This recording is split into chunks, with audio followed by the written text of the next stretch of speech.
우리나라 사람들을 이야기할 때요, 우리 민족에 대해서 특히 이야기할 때 그 정서에 대해서 이야기하면 우리가 흔히 많이 사용하는 단어가 있는데 그게 뭐냐면 한이에요. 한이라는 말을 많이 하죠. 역사적으로 볼 때요, 좀 억울하고 안타까운 상황에 자주 처한 까닭에 개인적으로 맺힌 그 민족적으로 맺혀있는 그 한이 참 깊고 많은 것 같습니다.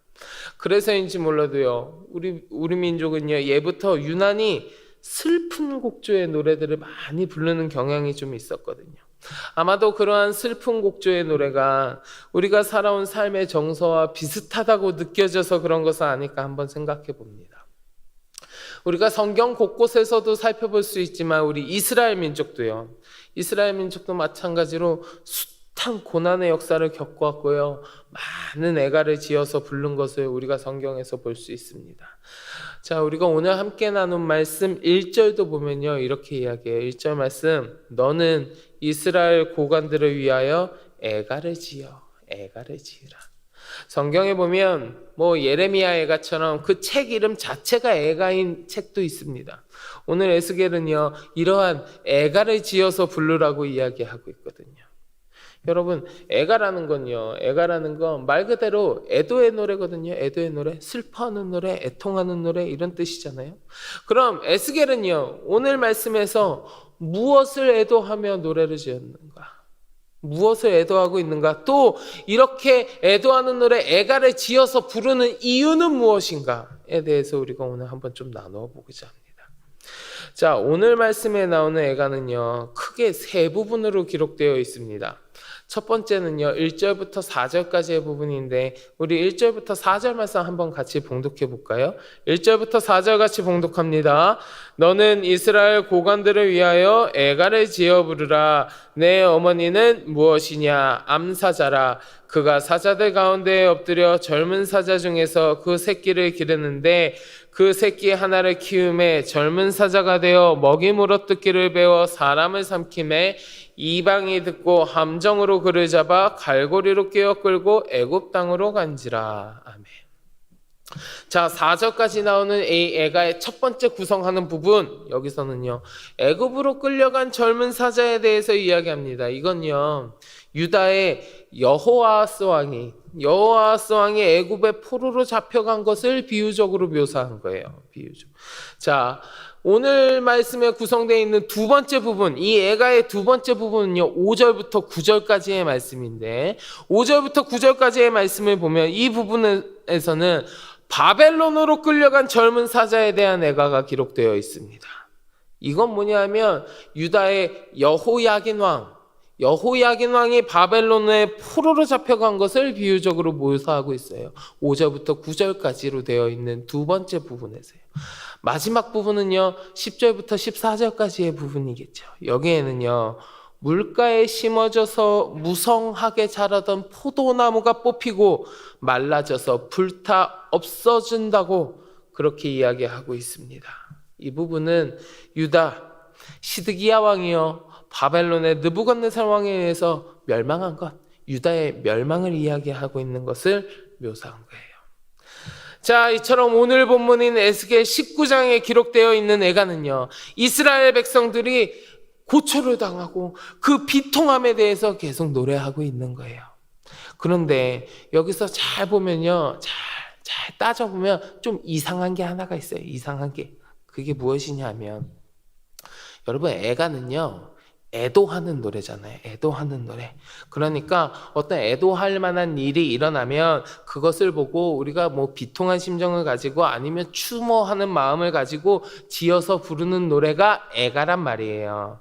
그렇게 따지면 이 애가를 부르는 오늘 이 애가에 나오는 내용이요, 어때야 되냐면 시간적으로 과거의 일이어야 해요.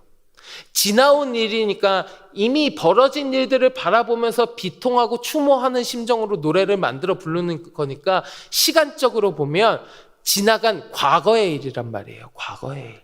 그런데 이게 이상해요.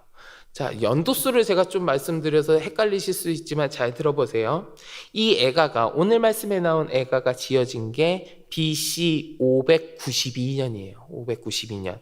자, 첫 번째 부분, 여호아스 왕이 포로로 잡혀간 게요, BC 609년입니다. 그러니까 이 애가보다 지나간 과거의 일이에요. 맞아요. 두 번째 부분, 여호야긴 왕이 포로로 잡혀간 게요, BC 597년. 이 애가는 592년, 그러니까 5년 전 일이에요. 지나간 거예요. 맞아요. 그런데요, 세 번째 부분, 유다의 멸망에 관해서 이 애가가 이야기하고 있다 그러는데, 이 유다의 멸망이요, BC 586년. 이 애가는 592년. 아직 유다의 멸망은 이루어지지 않은 미래의 일이에요. 이 애가가 지어지기 전. 오늘 애가의 세 번째 구성 10절부터 14절에 나오는 내용은요, 시간적으로, 시기상으로 아직 일어나지 않은 일이라는 거예요. 아직 일어나지도 않은 미래의 일을 애도하는 마음으로 노래하고 있다라는 거예요. 이상하잖아요. 애도하는 마음으로 노래하려면 지나간 일이어야 되는데, 아직 안 지나간, 아직 다가오지 않은 미래의 일을 이미 애도하고 있다라는 거예요. 물론 그 유다의 상황이 지금 좋은 상황은 아니에요. 좋은 상황은 아니기는 했지만, 그래도 유다는요, 이 애가를 지을 당시 아직 멸망하지는 않았단 말이에요. 멸망하지 않았어요. 그럼에도 불구하고, 아직 일어나지 않은 일임에도 불구하고 에스겔은 이 유다의 멸망을 기정사실로 받아들이고, 실제로 멸망이 임하기도 전에 그 멸망을 슬퍼하는 애가를 부르고 있는 거예요, 지금. 왜 그랬을까요? 왜 에스겔은 이렇게까지 하고 있는 걸까요? 그건요, 이 애가 가운데, 이 노래 가운데 그만큼 간절한 하나님의 마음이 표현된 거예요. 아직 멸망하지는 않았지만 지금 멸망을 향해서 달려가고 있다는 거 느끼고 있었을지도 모릅니다. 이미 왕들이 막 포로로 잡혀가고 그런 거 눈으로 보고 있었거든요. 그러한 상황인데, 그렇게 어려운 상황임에도 불구하고 이 이스라엘 백성들이요, 전혀 회개할 줄 몰랐어요. 자신들의 죄악을 회개할 줄 몰랐단 말이에요. 하나님, 우리가 잘못했습니다. 지금 이렇게 어려움 당하고 있으면 하나님, 우리가 잘못했습니다. 용서해 주세요. 우리를 구해 주세요. 이렇게 회개하고 돌아와도 모자랄 판인데, 이스라엘 백성들은 전혀 그러지 않았거든요. 그러니까 이렇게 아직 일어나지 않은 일임에도 불구하고 기정사실로 받아들이고요, 멸망을 슬퍼하는 애가를 부름으로써 이 이스라엘 백성들에게 자극을 주고요, 회개하고 돌아오게 하시려는, 그거를 원하시는 하나님의 마음이 이 애가에 표현되어 있다는 거예요. 이 애가에. 자, 우리가요, 지금 에스겔이요, 이스라엘이 고초를 당하는 것, 멸망을 당할 것에 대해서 애가를 지어서 부르고 있다는 걸 같이 살펴보았습니다. 그리고 그 가운데 있는 이스라엘 백성이 자극받고 회개하고 돌아오기를 원하시는 하나님의 마음이 거기에 곁들여 있다는 거, 거기에 들어있다는 것도 우리가 같이 살펴보았습니다. 자, 그럼 우리가 여기서 한 가지 좀 생각해 보고 싶은 게 있어요. 혹시 이 애가가, 오늘 본문 말씀에 나오는 이 애도의 노래가 혹시나 나의 노래가 되고 있지는 않은가? 오늘 본문에 나오는 이 이스라엘 백성을 향한 하나님의 마음이, 그 안타까워하시는 하나님의 마음이 혹시나 나를 향한 마음이 되지는 않았는지 우리가 좀 돌아보기를 원합니다. 영적인 안목을 지니고 있던 에스겔은요, 그 찬란했던 다윗 왕가가 단절되고 남유다 왕국이 멸망할 것을, 자, 포도나무의 비유, 포도나무 애가를 통해서 선포하는 거예요. 지금 선포했습니다. 우리도요, 하나님보다 나 자신을 더 신뢰하거나 저 세상에서 들려오는 이야기에 더 신뢰하면서 죄를 짓고 살고 있지는 않습니까? 아니, 괜찮을 거야, 나는 괜찮아, 나는 잘 살 거야, 이렇게 잘 살고 있는데 설마 그 심판의 대상이 나겠어? 나는 아니겠지. 그런 막연한 생각을 가지고 내가 하나님으로부터 지금 멀어져만 가고 있는데, 내가 지금 죄악의 길을 걷고 있는데, 나 자신을 헤아리고 하나님께서 돌아오라는 마음으로 안타깝게 나를 바라보시면서 나를 향한 애가를 부르고 있지는 않은지 우리가 돌아봐야 될 줄로 믿습니다. 에스겔 선지자는 이 이스라엘의 멸망을 하나님의 심판의 결과라고 하였습니다. 그리고 그러한 심판이 임하게 된 까닭은 그들이 우매하였고 하나님보다 자신을 더 신뢰하고 우상을 섬기며 자기가 가지고 있는 힘들을 확 남용하면서 죄악의 길을 걸었기 때문에 그래요. 이러한 죄악이요 그들에게 가득하였기 때문에 이스라엘의 멸망은 그들 스스로 자초한 일이었거든요. 여러분, 이스라엘은 하나님께서 택하시고 보호하시고 인도하시는 하나님의 백성이었어요. 하나님의 백성. 사실 하나님께서 지키시는 하나님의 백성은요, 저 세상 가운데 그 어떠한 세력이라고 할지라도 하나님의 백성을 멸망시킬 수는 없습니다. 왜냐하면요, 그 어떠한 것도 하나님을 이길 수 있는 건 없기 때문에 그래요.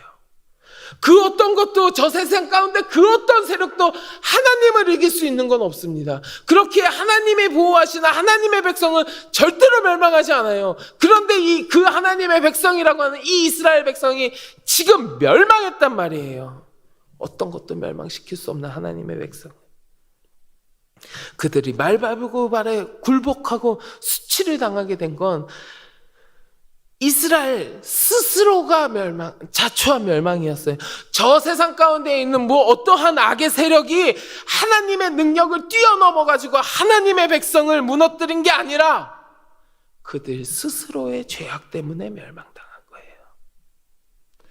하나님께서는 영원한 왕국을 약속하셨지만 그 왕국에 따른 책임과 의무 지켜야 되는 것들도 있는데 그것을 지키지 못한 이스라엘 백성들, 지키지 아니하고 죄악의 길로 걸어간 이스라엘 백성들, 결국에는요 영원한 왕국이 아닌 파괴된 왕국을 경험하고 말았거든요.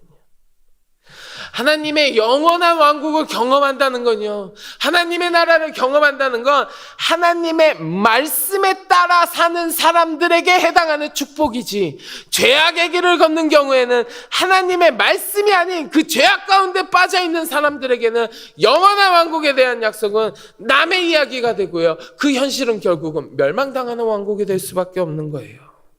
오늘 본문 마지막 14절에서요 이러한 메시지를 분명히 던지고 있습니다. 우리 오늘 본문 14절 같이 봉독해 볼까요? 14절 말씀입니다. 불이 그 가지 중 하나에서부터 나와 그 열매를 태우니 권세 잡은 자의 규가 될 만한 강한 가지가 없도다 하라. 이것이 애가라. 후에도 애가가 되리라. 이것이 애가라. 후에도 애가가 되리라. 사랑하는 성도 여러분, 죄는 항상 그 형벌의 씨앗을 자체 내에 가지고 있습니다. 그렇기 때문에 우리는 이 죄악을 단호히 끊어내고 그것으로부터 돌이켜야 하는 거예요. 여러분들은 이러한 죄악을 여러분들의 삶에서 완전히 제거하셨습니까? 혹 이스라엘이 불렀던 지금 이 본문에 나오는 애가가 나를 향한 애도의 노래가 되지 않도록, 이 말씀에 기록되어 있는 멸망의 메시지가 나를 향한 이야기가 되지 않도록 우리는 스스로를 헤아리고 돌이켜보면서 죄의 길에서 벗어나야 될 줄로 믿습니다. 우리가 죄의 길에서 돌이키고 하나님께로 돌아갈 때 하나님께서는 우리에게 약속하신 저 영원한 천국을 허락하실 줄 믿습니다. 바라기는 이 자리에 계신 모든 성도 여러분, 그리고 영상으로 함께 하시는 모든 성도 여러분, 하나님의 말씀으로 깨어 있어서 우리에게 부여해 주시는 그 은혜와 축복을 온전히 누리시는 거룩하고 복된 백성들이 다 되시기를 주님의 이름으로 간절히 축복합니다. 더 나아가서요, 하나님의 말씀을 소유하고 살아가는 성도로서 하나님의 영광을 드러내는 삶을 살아가는 하늘의 백성들이 다 되시기를 우리 주님의 이름으로 간절히 축원합니다. 우리 같이 기도하겠습니다. 하나님, 나의 삶을 돌이켜보게 하여 주시옵소서. 아버지 하나님, 내가 죄악의 길을 걸어가고 있었다면 그것을 단호히 끊어내게 하시고 하나님께서 보여주시는 올바른 길을 걸어가게 하여 주사 나를 향한 애도의 노래가 아니라 아버지 하나님 주시는 은혜와 축복을 누리며 살아가는 거룩하고 복된 삶을 살아갈 수 있도록 주님 축복하여 주시옵소서. 같이 기도하시고 마음속에 간절한 기도의 제목을 가지고 함께 기도하겠습니다. 우리 주여 많이 부르짖고 같이 기도합니다. 주여